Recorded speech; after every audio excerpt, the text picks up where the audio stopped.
இன்னைக்கு நம்ம வீடியோல பார்க்க போறது ஒரு நார்மலான ஸ்டோரியோ இல்ல சாதாரண கோவிலை பத்தின ஹிஸ்டரியோ கிடையாது. இது வந்து நிஜமாலே சொல்றேன், ரொம்ப இன்ட்ரெஸ்டிங்கான ஃபேக்டும் கூட.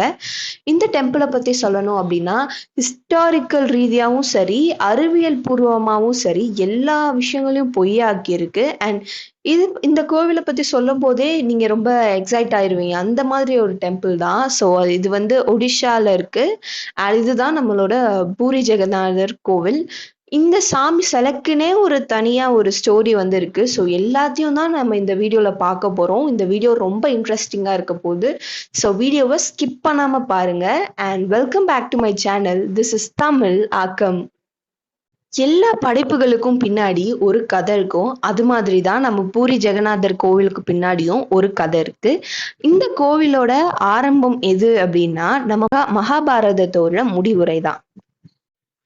பூரி ஜெகநாதருக்கும் நம்ம கிருஷ்ணருக்கும் ஒரு வேவ்லென்த் இருக்கு அப்படின்னே சொல்லலாம். மகாபாரதத்தோட முடிவுரையில காந்தாரி அவங்களோட பசங்கள் எல்லாம் இழந்துட்டாங்க. ஸோ அந்த கோவத்துல நம்ம கிருஷ்ணர் மேல ஒரு குற்றச்சாட்டு வைக்கிறாங்க. என்னன்னா, இந்த போருக்கு காரணம் நீதான், என் பசங்க வந்து இறந்ததுக்கு காரணமும் நீதான் அப்படின்னு ஒரு குற்றச்சாட்டு வச்சு கிருஷ்ணருக்கு ஒரு சாபமும் கொடுக்குறாங்க. அந்த சாபம் என்ன அப்படின்னா, இன்னும் 35 வருஷத்துல உன்னோட துவாரகா அழிஞ்சிரும், நீயும் தனியாளாயிருவ அப்படின்னு சொல்லிட்டு ஒரு சாபத்தை கொடுக்குறாங்க. காந்தாரி சாபம் கொடுத்த மாதிரியே 35 வருஷத்துல இவருக்கும் யாதவர்களுக்கும் சண்டை வந்துருச்சு. அதே மாதிரி அந்த சண்டையில துவாரகாவும் அழிஞ்சிருச்சு. துவாரகா அழிஞ்ச அந்த சோகத்துல நம்ம கிருஷ்ணர் ஒரு மரத்துக்கு அடியில படுத்துட்டு இருந்திருக்காரு. அந்த இடத்துல ஜெரா அப்படின்ற ஒரு வேடர் வந்து பார்த்துட்டு இருந்திருக்காரு. ஸோ அந்த இடத்துல கிருஷ்ணரோட காலு வந்து ரொம்ப மென்மையா தெரிஞ்சிருக்கு. அது மட்டும் இல்லாம அவர் அதை வந்து ஒரு முயல் குட்டி அப்படின்னு நினைச்சிருக்காரு. அதனால அது மேல அன்பும் பாய்ச்சிட்டாரு. அந்த அம்பு விழுந்த உடனே நம்ம கிருஷ்ணரோட கால்ல சரியா ரத்தம் வந்துகிட்டே இருக்கு. அதே மாதிரி கொஞ்ச நேரத்துல இந்த ஜெரான்றவர் வந்து போய் பாக்குறாரு. பார்த்தா அது வந்து முயல் கிடையாது, அது கிருஷ்ணரோட காலு. பார்த்தோன்னே இவர் ரொம்ப கவலைப்படுறாரு அவரோட செயலை நினைச்சு. அப்புறம் கிருஷ்ணர் சொல்றாரு, போன ஜென்மத்துல நீ வந்து பாலியா இருந்த, நான் வந்து கிருஷ்ணரா இருந்து உன்னை வந்து கொலை செஞ்சேன். இந்த ஜென்மத்துல நான் கிருஷ்ணராவும் நீ ஜெரான்ற ஒரு வேடனாவும் இருந்த. சோ நீ என்னை கொலை பண்ணிட்ட, நான் ஒன்னும் வருத்தப்படல. இது இது நடக்கணும் அப்படின்றது நம்ம தலையெழுத்து அப்படின்ட்டு நம்ம கிருஷ்ணர் சொல்லியிருக்காரு. இந்த இடத்துல நிறைய பேர் நினைக்கலாம், ஒரு கிருஷ்ணர் அப்படின்றவர் வந்து கடவுள், அவர் எப்படி வந்து சாவாரு, அவருக்கு எப்படி இந்த மாதிரி அவரை வந்து கொலை எல்லாம் பண்ண முடியும் அப்படின்னு நீங்க நினைக்கலாம். ஆனா ஒரு விஷயத்த நல்லா தெரிஞ்சுக்கங்க, எந்த அவதாரமா இருந்தாலும் அந்த அவதாரத்துக்கான மெயின் ரீசன் இருக்கும்ல. ஸோ அது சாட்டிஸ்ஃபை ஆயிடுச்சு அப்படின்னா, கிருஷ்ணரா இருந்தாலும் சரி, இல்ல வேற ஏதாவது அவதாரத்துல அவங்க இருந்தாலும் சரி, அந்த அவதாரம் ஒரு முடிவுக்கு வந்துரும். அதாவது அவங்க இறந்துருவாங்க, இல்ல வேற யாராவதுனால அழிக்கப்படுவாங்க. சோ இதுதான் வந்து உண்மையான ஃபேக்ட். ஒரு அவதாரம் இருந்தா அந்த அவதாரத்துக்கான அழிவு கண்டிப்பா இருக்கும். இதுக்கப்புறம் நம்ம ஜெரான்ற அந்த வேடர் வந்து அர்ஜுனர் கிட்ட போய் சொல்றாங்க, இந்த மாதிரி நான் தெரியாம கிருஷ்ணரோட கால்ல அம்பு பாய்ச்சிட்டேன், அதனால அவர் இறந்துட்டாரு அப்படின்னு. அதுக்கப்புறம் அர்ஜுனரும் கொண்டு போயிட்டு அந்த கிருஷ்ணருக்கான எல்லா சாங்கியமும் முடிச்சுட்டு அவருக்கு கொல்லியும் வைக்கிறாரு. இந்த இடத்துல அவரோட உடம்பு மொத்தமா எரிஞ்சிருச்சு, அவரோட இதயத்தை தவிர.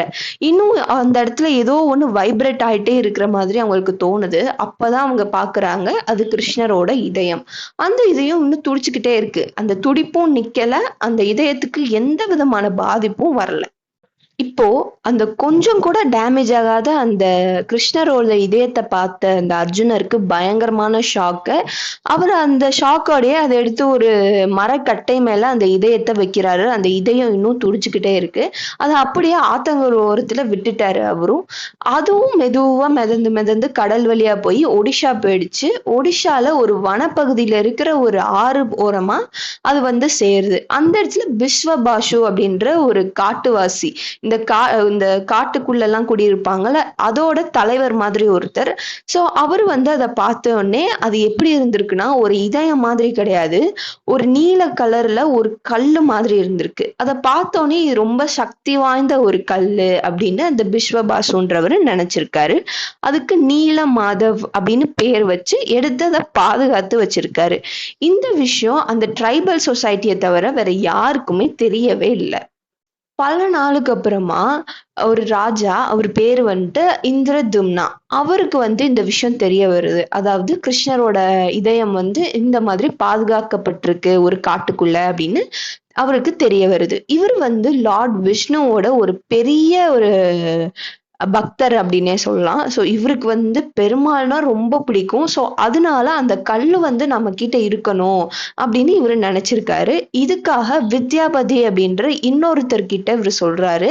வித்யாபதின்றவரும் அவரும் வந்துட்டு பெருமாளோட ஒரு பெரிய பக்தர் தான். ஸோ அவர்கிட்ட சொல்லிட்டு போயிட்டு இத விஸ்வபாஷு கிட்ட கேளு அப்படின்னு சொல்லியிருக்காரு.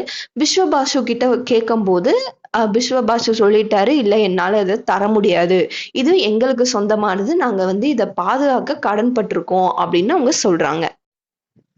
இதுக்கப்புறம் நம்ம விஸ்வபாஷுவோட பொண்ணான லலிதாவுக்கும் வித்யாபதிக்கும் கல்யாணம் நடக்குது. அந்த கல்யாணம் நடந்து கொஞ்சம் மாசத்துக்கு அப்புறம் வித்யாபதி போயிட்டு விஸ்வபாஷு கிட்ட நான் அந்த நீல் மாதவ பார்க்கணும் அப்படின்ட்டு ரொம்ப ரெக்வெஸ்ட் பண்ணி கேக்குறாரு. அதனால ரொம்ப ரகசியமா நான் உன்னை அந்த இடத்துக்கு கூட்டிட்டு போறேன். இந்த இடத்த நீ யார்கிட்டயும் சொல்லக்கூடாது அப்படின்னு சொல்லிட்டு விஸ்வபாஷுவும் நம்ம வித்யாபதிய கூட்டிட்டு போறாரு. அவர் கண்ணெல்லாம் கட்டி தான் கூட்டிட்டு போறாரு. ஆனா நம்ம வித்யாபதி ரொம்ப இன்டெலிஜென்ட். ஸோ போற இடம் ஃபுல்லா அந்த கடுகு இருக்கும்ல, ஸோ கடுகெல்லாம் போட்டுட்டே போறாரு.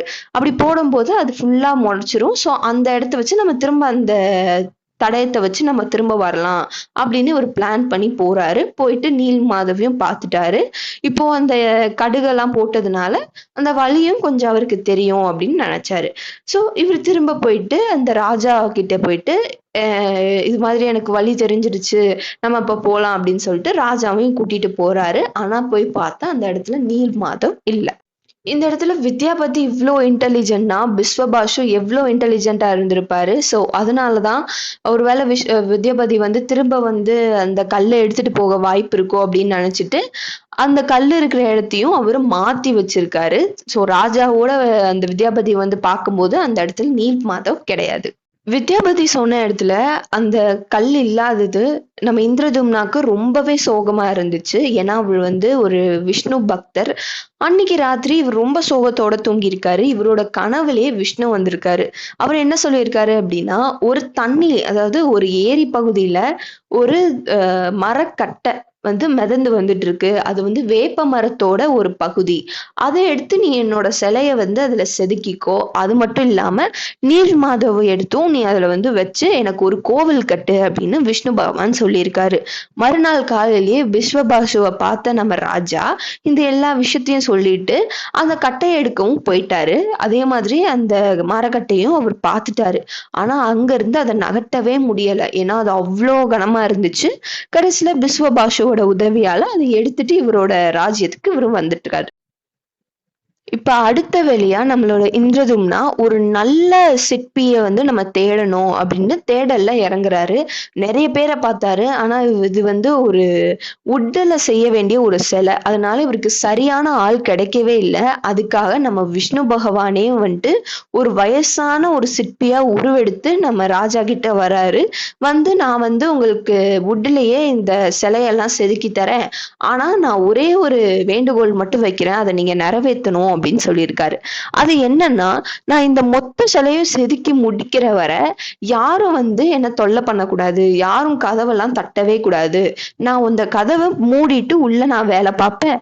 யாரும் வந்து என்ன வந்து எந்த விதமான தொல்லையும் பண்ணக்கூடாது. கதவை தட்டக்கூட கூடாது.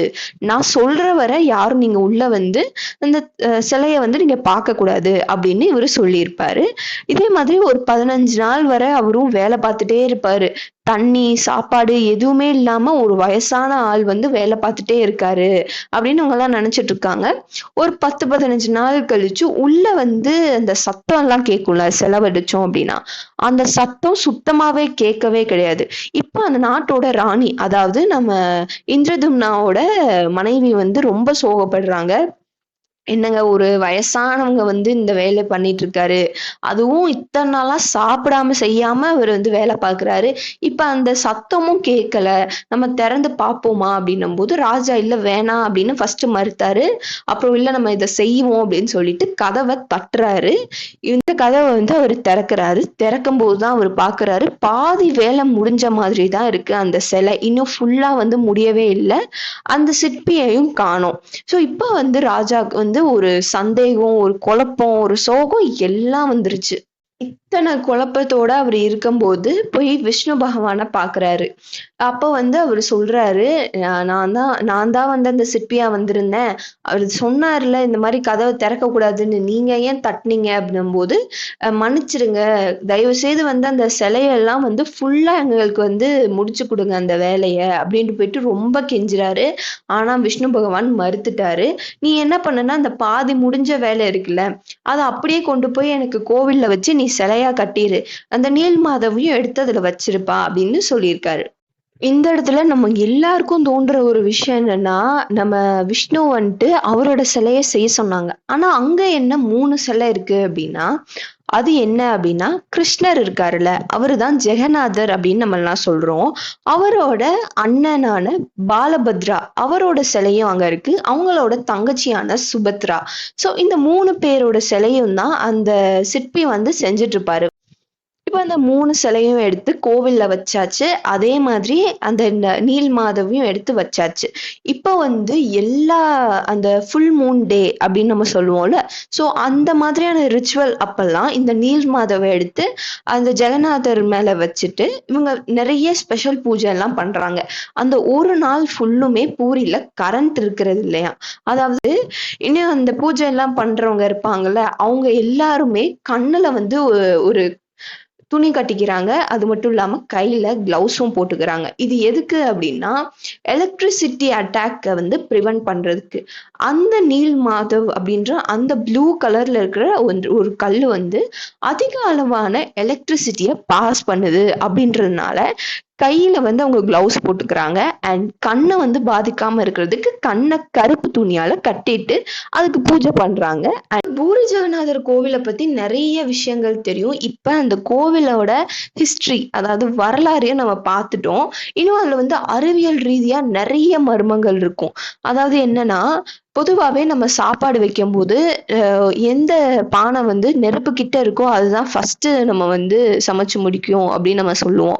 ஆனா இங்க அடுக்கடுக்கா நெறைய பானை வச்சு சமைக்கிறாங்க. அதுலயும் லாஸ்ட்டா அவங்க வச்சிருப்பாங்கல்ல, அந்த பானை தான் முதல்ல வந்து உள்ள இருக்கிற சாப்பாடுலாம் வேகுது அப்படின்னு சொல்றாங்க. இன்னும் அந்த கோயில்ல இருக்கிற கொடி வந்து எதிர் திசையில தான் காத்துக்கு எதிர் திசையில தான் பறக்குது அப்படின்னு சொல்றாங்க. இது வந்து எந்த அளவுக்கு உண்மை அப்படின்னு எனக்கு தெரியாது.